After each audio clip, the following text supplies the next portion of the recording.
యోహాను రాసిన మొదటి పత్రిక 3వ అధ్యాయము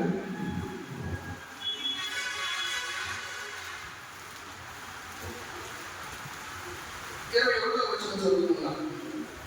యోహాను రాసిన మొదటి పత్రిక 3వ అధ్యాయము 21వ వచనం. ప్రియులారా, మన హృదయము మన యందు దోషారోపణ చేయని యెడల దేవుని యొక్క దయను గలవారమగుదుము. మరొకసారి చదువుకుందాం. ప్రియులారా, మన హృదయము మన యందు దోషారోపణ చేయని యెడల దేవుని యొక్క దయను గలవారమగుదుము. ప్రియులారా అని యోహాను సంబోధిస్తూ మనకందరికీ తెలియపరుస్తూ ఉన్నాడు. ఏంటంటే మన హృదయం మన యందు దోషారోపణ చేయని యెడల, మన హృదయము మన యందు దోషారోపణ చేయని యెడల, మన హృదయాన్ని మనం పరిశీలించుకుంటే మనం ఏ విధంగా జీవిస్తున్నాం అనేది మనకి అర్థమైపోతుంది. ఎందుకంటే ఈ లోకము అశాశ్వతమైనది, పాపంతో నిండినది. కనుక ఈ లోకంలో చూసినట్టు మనము మన హృదయాన్ని పరిశీలించుకుంటే మనం ఏ స్థితిలో ఉన్నామనేది అర్థమైపోతుంది. ఇంకెవరిని అడగవసరం, ఇంకెవరికి చెప్పవసరం. ఎందుకంటే మన హృదయం పాపంతో నిండినదని జీవిస్తున్నాం. ఆ పాప హృదయంతో మనం దేవుడిని ఆరాధించినట్లయితే ఆ ఆరాధన దేవుడి ఎవరికి చేరదు. నేను ఎన్నోసార్లు గమనిస్తూ ఉంటాను. ఆరాధన చేసేవాడి వల్ల చాలా మంది కూడా ఆరాధన చేసేటప్పుడు ఈ వారం అంతట్లో నేను ఒకవేళ పాపం చేస్తే ఆ పాపాలు క్షమించయ్యాని ఆరాధన చేస్తూ ఉంటాను. మనం ఒప్పుకోవాల్సినది ఏంటంటే, దేవా నేను పాపిని అని ఒప్పుకోవాలి తప్ప, నేను ఒకవేళ పాపం చేస్తే లేకపోతే పాపంలో జీవించినట్లయితే అని దేవుడికే క్వశ్చన్ వేస్తూ ఉంటాను. నేను పాపం చేయలేదని ఒప్పుకోలేము, చేస్తున్నామని కూడా ఒప్పుకోలేము. అది దేవుడికే వదిలిపెడతాను. ఎందుకంటే ఒకవేళ చేసేది ఎడలా అని ఆరాధన చేస్తూ ఉంటాను. చాలా మంది నేను చేసినప్పుడు వింటూ ఉంటాను. ఆరాధన ఎందుకు అలా చేస్తున్నారు అర్థం. ఇప్పుడు ఈ వాక్యం బట్టి మనం అర్థం చేసుకుంటే, మన హృదయం మన యందు దోషారోపణ చేసేది ఎడలా, మన హృదయం నువ్వు తప్పు చేసేవాడిని మన మీద దోషం చేసిన ఎడల మనం ఏ విధంగా గమనించాలి. ఇదన్నా మనం పరిశీలన చేసుకోవాలి. ఏ దేవాలయం పాపిలను ఒప్పుకుంటానికి ఏమైపోతుందో మనం ఒప్పుకోలేము. ఎందుకంటే మన హృదయం ఒప్పుకొని చేయదు. శత్రువైన అప్పాది నువ్వు పాపం చేయలేదు, నువ్వు మంచోడవే అని బొజ్జగిస్తూ ఉంటుంది. మనం పాపం చేసేటప్పుడు పరిశుద్ధాత్మ దేవుడు కూడా ఇది పాపము అని ఒప్పుకోవడానికి మన హృదయాన్ని తట్టుతూ ఉంటాడు. కానీ మనం గమనించదు. ఎందుకంటే మనం పాపం చేయడానికి 90% మనం ప్రోత్సాహం చేస్తూ ఉంటాం. ఒక అబద్ధం ఆడాలంటే అబద్ధం ఆడటానికి తొందరగా మనం తలెత్తుతాం. కానీ పరిశుద్ధాత్మ దేవుడు హెచ్చరిస్తూ ఉంటాడు మనతో, ఇది పాపము, ఇది తప్పు, నువ్వు అబద్ధం ఆడుతున్నావు అని హెచ్చరిక చేసినప్పుడు కూడా మన హృదయం ఒప్పుకోదు. ఎందుకంటే మనం పాపంతో నిర్వాహం, మన పాపం మనల్ని ఏరుతుంది కనుక మనం మన హృదయాన్ని బతికిస్తూ ఉంటాం. నేను తప్పు చేయలేదు, నేను పాపిని కాదు, దేవాలయం ఒకటి తప్పు చేసే ఎడల అని మనం ఆరాధన చేస్తూ ఉంటాం. కనుక ఆ విధంగా చేయదు దయచేసి. ఎందుకంటే మనం పాపులమే. ఈ భూలోకంలో జగత్తు పునాది వేయబడకుంటే దేవుడు నిన్ను ఎరిగి ఉన్నాడు. నువ్వు ఎటువంటి స్థితిలో ఉన్నావు, నువ్వే స్థితిలో ఉన్నావు, నువ్వే విధంగా జీవిస్తున్నావు, నువ్వే విధంగా జీవించబోతున్నావు, నీ జీవితం ఏ విధంగా ఉంటుందో ప్రతి ఒక్కటి కూడా దేవుడు నీకు తెలియపరుస్తూనే ఉన్నాడు. ఆయన ఎరిగి ఉన్నాడు కనుకనే ఇదేనా దేవుడు వాక్యం చేత మనతో మాట్లాడుతూ ఉన్నాడు. నువ్వు ఏ స్థితిలో ఉన్నావు ప్రియ బిడ్డ, నువ్వే స్థితిలో ఉన్నావు ప్రియ సహోదరుడు సహోదరి, ఇదిగో ఈ విధంగా జీవించాలని దేవుడు మనం ప్రేరేపిస్తూనే ఉంటాడు.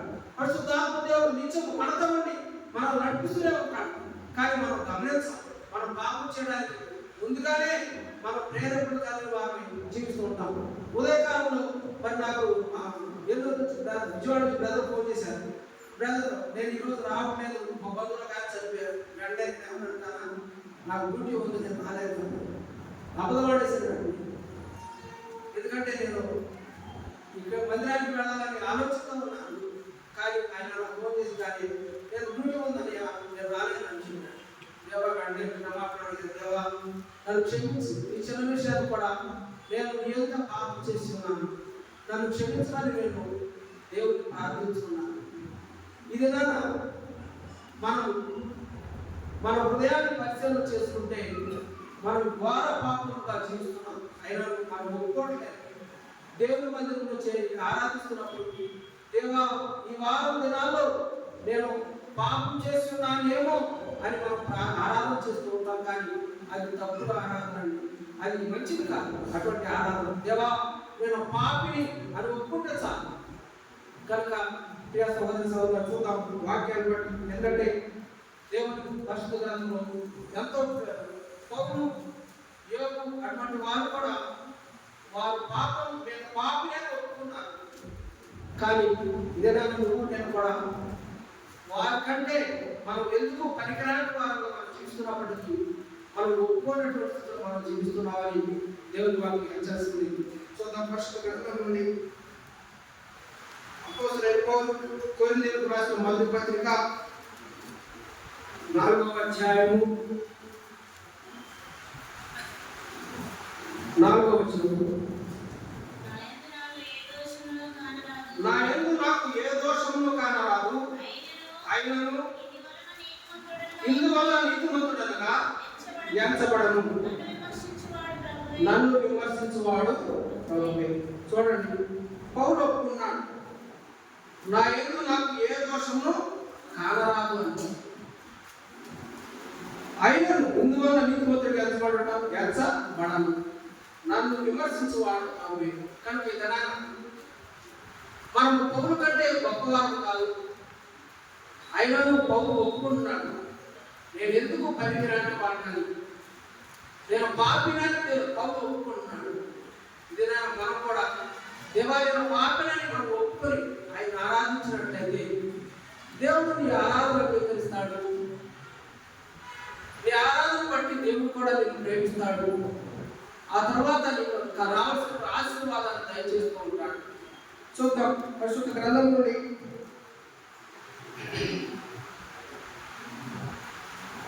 ఇదే కొరింథీయులకు రాసిన పత్రిక 2వ అధ్యాయం 15వ వచనం చదువుతున్నాం. 2వ అధ్యాయం 15వ వచనం 14 ప్రకృతి సంబంధి అయిన మనుషుడు దేవుని ఆత్మ విషయములను అంగీకరింపడు, అవి అతనికి వెర్రితనముగా ఉన్నవి, అవి ఆత్మానుభవం చేతనే వివేచింపదగును కనుక అతడు వాటిని గ్రహింపజాలడు. ఆత్మ సంబంధి అయిన వాడు అన్నిటినీ వివేచించును, కానీ అతడు ఎవరి చేతనైనను వివేచింపబడడు. ప్రభు మనసు ఎరిగి ఆయనకు బోధింపగలవాడవడు. మనమైతే క్రీస్తు మనసు కలిగిన వారము. ప్రకృతి సంబంధమైనటువంటి వాడు దేవుని ఆత్మ విషయాలను అంగీకరింపడు. ఈ లోకానుసారమైనటువంటి మనిషి దేవుని యొక్క విషయాలను అంగీకరింపడు.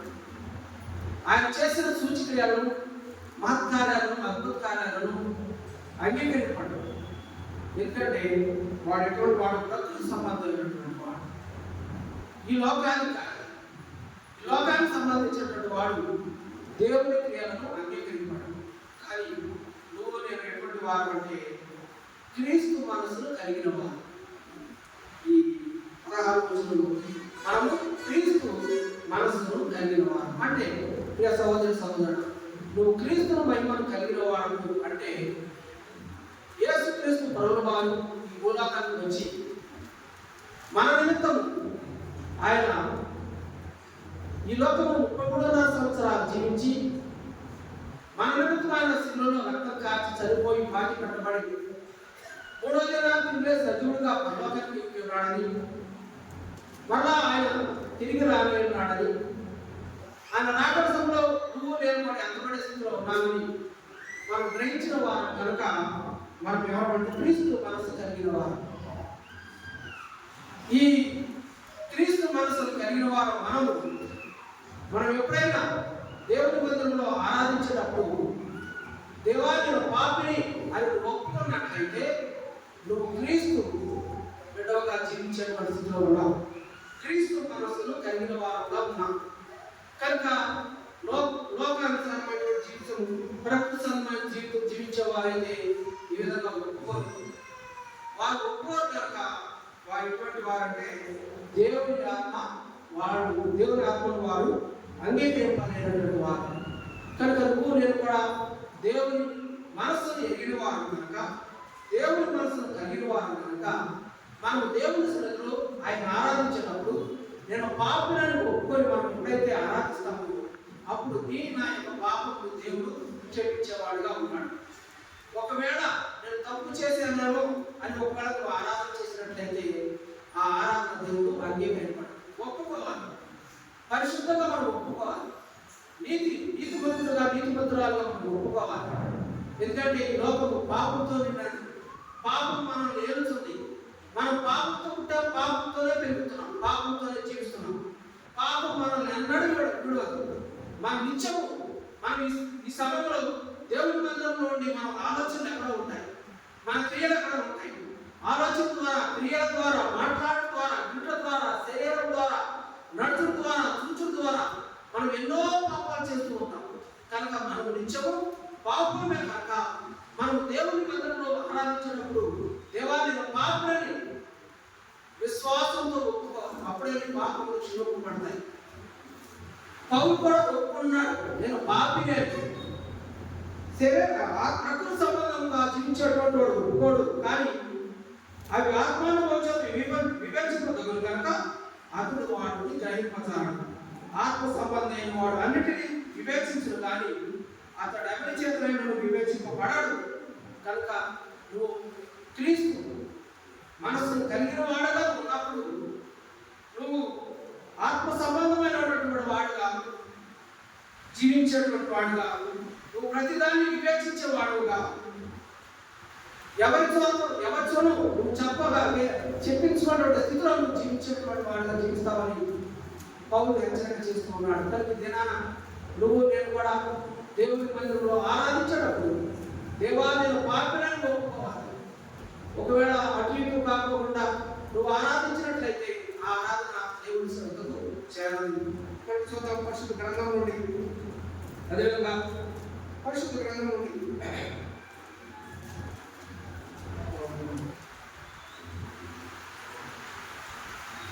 ఇదే వ్యవహార పత్రిక 5వ అధ్యాయం 14 చూద్దాం. ఆయనను బట్టి మనం కలిగిన ధైర్యం లేదనగా ఆయన చిత్తానుసారంగా మనం ఏది అడిగినను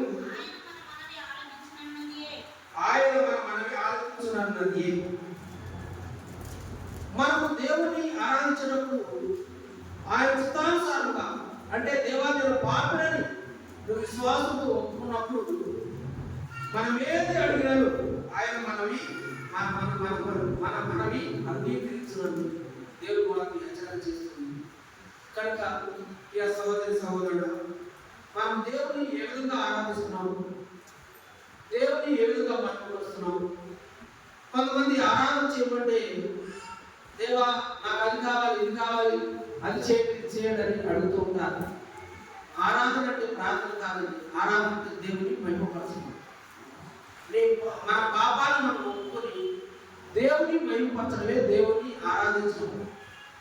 ప్రార్థన అంటే మన అవసరం కొరకు అడిగేదాన్ని ప్రార్థన అంటారు. కనుక మనం దేవుని ఆరాధించేటప్పుడు మనం మన పాపాలను ఒప్పుకొని దేవుని మహిమపరచాలి. ఇప్పుడు చూడండి, ఎవరితో మాట్లాడేటప్పుడు లేకపోతే ఏదైనా అవసరం వచ్చి మన ఎవరి దగ్గర వెళ్ళినప్పుడు మనం మొట్టమొదట వారిని వారిని వారి మెప్పు కొరకు వారిని పొగుడుతూ ఉంటాం. ఆ పొగిడినప్పుడు వారు ఏమవుతారంటే వారు మనకి ఏదైతే అవసరమో దాన్ని తీర్చేటువంటి ఆలోచన వారికి కలిగి ఉంటారు. నువ్వు ఎలాగానే నీకు అవసరమైనప్పుడు కూడా వాళ్ళు తీర్చేటప్పుడు వాళ్ళు నీకు సహాయం చేస్తారా? చెప్పండి. ఎవరైనా మనకు అవసరం దాన్ని వెళ్ళి అడిగి వారిని తీస్తే మొట్టమొదట మనం అడిగితే వెంటనే కాదంటారు. కనుక మనం దేవుని ఆరాధించేటప్పుడు మొట్టమొదటి మనం దేవుని మన పాపాలను అంగీకరించాలి. దేవా, నేను పాపిని, నన్ను క్షమించు అని అంగీకరించి ఆయన్ని మహిమపరచాలి, ఆయన స్తుతించాలి, ఆయన ఆరాధించాలి, ఆయన గణపరచాలి. ఆయన నామానికి మహిమ ఘనత ప్రభావం చెల్లిస్తూ నువ్వు ఎప్పుడైతే ఆరాధించినట్లయితే ఆ ఆరాధన దేవుడు అంగీకరించాడు. మన ఏది చదివిన వాక్యంలో ఆయన చిత్తానుసారంగా మనం ఏది అడిగినా ఆయన మనమే ఆలకించున్నది. కనుక దేవుని ఆరాధించేటప్పుడు ఆయన మహిమపరుస్తూ, ఆయన గణపరుస్తూ ఆయన ఆరాధించాలి. దేవాలయ పాత్రను ఒప్పుకొని నువ్వు ఆయన మహిమపరిచినట్లయితే ఆరాధన దేవుడు అంగీకరిస్తాడు. ఆ ఆరాధన దేవుడు అంగీకరించి నిన్ను ఆస్వాదించేవాడిగా ఉంటాడు. కనుక చూద్దాం, పరిశుద్ధ గ్రంథం నుండి ఇంకొకరు వచనాలు చూసుకుందాం. పరిశుద్ధ గ్రంథం నుండి యోబు గ్రంథము 11వ అధ్యాయము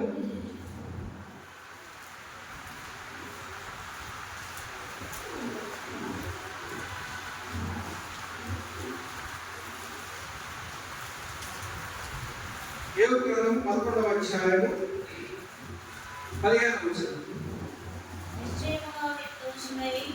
నిశ్చయముగా నిర్దోషుడై నీవు సంతోషించదవు, నిర్భయుడవై నీవు స్థిరపడి ఉండువు. నిశ్చయముగా నీ దుర్దశను నీవు మరచెదవు. దాటిపోయిన పారు నీటిని జ్ఞాపకం చేసుకున్నట్లు నీవు దాన్ని జ్ఞాపకం చేసుకున్నదు. అప్పుడు నీ బ్రతుకు మధ్యాహ్న కాలం తేజస్సుకంటే అధికంగా ప్రకాశించును. చీకటి కన్నను అది అరుణోదయం వలె కాంతిగా నిలుచాడు. నిశ్చయముగా నిర్దోషిపై నువ్వు సంతోషించదవు, నిర్భయుడపై నువ్వు స్థిరపడి ఉండవు. కనుక నువ్వు దేవుని యొక్క ఆరాధించినప్పుడు మన యొక్క పాపములు మనం ఒప్పుకొని ఆయన ఆరాధించినట్లయితే యోబు ఏ విధంగా అయితే ప్రార్థిస్తూ ఉన్నాడో ఆ విధంగా నిర్దోషులు నీవు సంతోషించదవు, నిర్భయుడవై నువ్వు స్థిరపడి ఉండవు. కనుక ఈ విధంగా మనం ఉండగలం.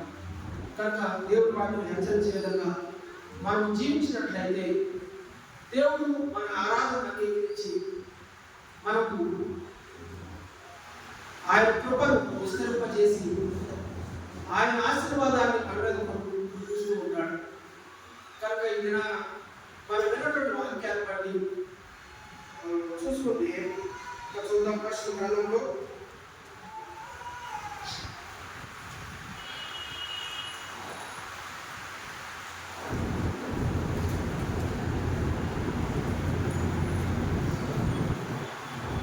మొదటి కొరింథీ పత్రిక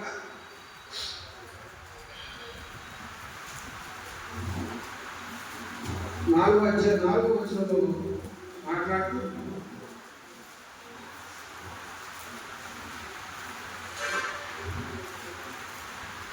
నా యందు నాకు ఏ దోషములు కానరాదు, అయినా ఇందువల్ల నీతిమంతుడుగా ఎంచబడను, నన్ను విమర్శించేవాడు ప్రభువే. కనుక మనం పరిశీలన చేసుకుని మన హృదయాన్ని పరిశీలన చేసుకుని మన హృదయాన్ని మనం అడిగినట్లయితే మన హృదయం సమాధానం చెబుతుంది. నేను పాపినా కాదా అనేటువంటి మాటలు మన హృదయం మనకు తెలియవస్తుంది. నేను పాపం లేని వాడని నువ్వు జీవించినట్లయితే మనమే మోసపుచ్చుకునే వారుగా ఉన్నాం. కానీ దేవుని మందిరంలో మనం ఆరాధించే ముందు మనం పరిశీలన చేసుకుని మన హృదయాన్ని పరిశీలన చేసుకుని దేవుని ఆరాధిద్దాం. ఎందుకంటే దేవుడు ప్రేమమయుడు. మనం ఎన్ని పాపాలు చేసినప్పటికీ ఆయన క్షమించేటువంటి దేవుడే కానీ శిక్షించేటువంటి దేవుడు కాదు. మనం ప్రేమించే దేవుడు కానీ మనం శిక్షించే దేవుడు కాదు. ఇదిలా నువ్వు విశ్వాసంతో దేవాన్ని పాపిలను ఒప్పుకున్నట్లయితే మన ప్రతి పాపాన్ని క్షమించేవాడుగా ఉన్నాడు. పౌలు ఒప్పుకున్నాడు నేను పాపినని, యోగు ఒప్పుకున్నాడు నేను పాపినని. కానీ జనాల వారికంటే మనం గరువులు కాదు, వారికంటే మనం మంచివారు కాదు, ఎందుకు పలికిలాంటి వారు, దుమ్ము తోడి లాంటి వారు, అంతలో పుట్టి అంతరమామి నీటి పొడగ లాంటి వారు. మన ప్రాణం ఎప్పుడు ఉంటుందో ఎప్పుడు పోతుందో మనకు తెలియదు. కనుక ఈ దినాల ప్రియా సహోదరి సహోదరుడా, నీకు ఎంతో గొప్ప కృపను దయచేసినటువంటి దేవుడు ఈ దినాల ఈ సమయంలో దేవుని మందిరంలో చేరి దేవుడిని ఆరాధించబడ్డ మనం ఉంచేటువంటి దేవుడు ఎంతో గొప్ప దైవం దయచేసినటువంటి దేవుడిని మనం ఏ విధంగా ఆయన ఆరాధించగలం? ఎందుకంటే ఈ దినాన మనం క్షేమంగా దేవుని మందిరంలో చేరి ఆరాధిస్తున్నామంటే ఆయన ఇచ్చినటువంటి కృపే. నేను కొన్నిసార్లు దేవుని ప్రార్థిస్తూ ఉంటాను, దేవా నేను సరిపోయే ముందు ఒక్క నిమిషం నాకు సమయాన్ని ఇయ్యా. ఎందుకంటే నేను పాపి అని ఒప్పుకొని నేను నా ప్రాణాన్ని విడిచిపెట్టే విధంగా నాకు ఒక క్షణాన్ని దయచేయాలని ప్రార్థిస్తూ ఉంటాను. ఎందుకంటే మనం ఏ సమయంలో ఏ విధంగా చనిపోతామో ఎవరికి తెలియదు, ఎప్పుడు చనిపోతామో ఏ సమయంలో చనిపోతామో ఎవరికి తెలియదు. కానీ మనం మరణించే ముందు దేవా నేను పాపిని, నా పాపాలు క్షమించమని మనం అడిగినట్లయితే మనం పొందబోయేటువంటి ఆ గొప్ప ప్రదేశంలో చదువుకున్నాం. మొదటి వ్యవహారం పత్రిక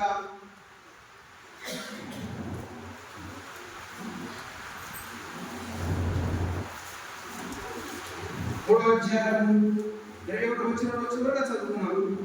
దేవుని యొక్క మనము ధైర్యం కలవారమగుదుము. దేవుని యొక్క మనము ధైర్యం కలవారమగుదు. మన హృదయాన్ని పరిశీలన చేసి మన దేవాలయ పాత్రను ఒప్పుకున్నప్పుడు ఆ తీర్పు దినాన్ని ఆ పరలోకం దేవుని యొక్క మనం నిలబడినప్పుడు మనం ధైర్యంగా ఆయన నిలబడగల వారిగా ఉంటాం. మనం ధైర్యంగా ఎప్పుడైతే ఆయన నిలబడుతున్నామో అప్పుడు దేవుడు మన విశ్వాసాన్ని మనల్ని బట్టి ఆయన పరలోక భాగ్యాన్ని దయచేసేవాడుగా ఉంటాడు. మన నువ్వు నేను ఆ విధంగా మనం జీవించగలను. మన హృదయాన్ని పరిశీలన చేసుకుందాం. ఎందుకంటే నేను 2003లో వేమూరు దగ్గర ఉద్యోగం చేసేవాడిని. ఆ సమయంలో అది హైవే రోడ్డు. రోజుకు ఒక యాక్సిడెంట్ జరిగితే నేను పోలీసులతో పాటు వెళ్ళి అక్కడ క్రైమ్ రాయాలి. అబ్బాయి 7 పేజీలు రాయాలి. 7 పేజీలు రాయాలంటే అప్పుడు కంప్యూటర్ లేవు, ప్రింటర్ లేవు, పేపర్ మీద కార్బన్ పెట్టి గట్టిగా అగ్గి పెట్టి రాయాల్సి వచ్చేది. 7 పేపర్లు రాయాలి. అలా రాసేటప్పుడు ప్రతిరోజు ఇక ఉదయం డ్యూటీకి వెళ్దాం, మధ్యాహ్నం నుంచి ఆ పోలీసు ఎక్కడైతే యాక్సిడెంట్ జరిగిందంటారో ఆ ప్రదేశానికి వెళ్ళి అక్కడ ఉన్న మొత్తం అంతా ఏం జరిగిందో, ఎలా జరిగిందో, ప్రస్తుతం నేను వెళ్ళేటాను ఎలా ఉందో అనేటువంటి ప్రతిదీ కూడా రాయాలి. అది కోర్టులో సబ్మిట్ చేయాలి. నేను కోర్టుకి మన సాక్షి చెప్తాను. అందుకని ప్రతిదినము యాక్సిడెంట్ జరుగుతూనే ఉన్నాయి. నేను జాయిన్ మొట్టమొదటి రోజే ఒక ముసలావిడ యాక్సిడెంట్ జరిగింది. నాకు ఎలా రాయాలో తెలియదు. వెళ్తే ఆ పోలీసు ఆయన అన్నాడు, ఏమండి మీకు మంచి శిక్షణ పడ్డాను, మొట్టమొదట మీరు ఉద్యోగం జాయిన్ అవ్వగానే మొట్టమొదట మీరు కేసు రాకున్నారని. నేను నాకు నవ్వుకున్నాను. దేవుడి చిత్తమైతే ఏదైనా జరుగుతుంది.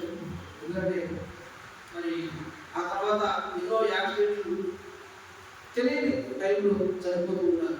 ఒకరొక దినాన మరి ఒక లారీ ఐరన్ పెద్ద బండేసుకుని వెళ్తుంది. దాని మీద తమిళనాడు నుంచి వచ్చినటువంటి కొంతమంది వ్యక్తులు ఎక్కారు. పైన ఎక్కితే ఆ లారీ ఓటు వెళుతూ ఎదలారి సడన్ బ్రేక్ ఆపేశాడని ఈ లారీ ఓడి ఆ లారీ ఉద్దేశం. ఈ పైన ఐరన్ రోడ్డు మీద పైన దాదాపు ఒక 5-6 ఉన్నారు. వాళ్ళందరూ కూడా ఆ రాడ్తో పాటు ఆ రాడ్ మధ్యలో క్యాబిన్ మధ్య అడిగి అరిగిపోయారు, చిత్తు అయిపోయారు. ఎవరు మాకు ఏ విధంగా ఉందో చూడటానికి కూడా లేదు. ఎందుకంటే వాళ్ళు ఏ ప్రదేశం నుంచి వచ్చారో, ఎక్కడ వారు ఏమీ తెలియదు. వాళ్ళ గురించి రాయాలంటే ఏమి రాయాలో తెలియదు.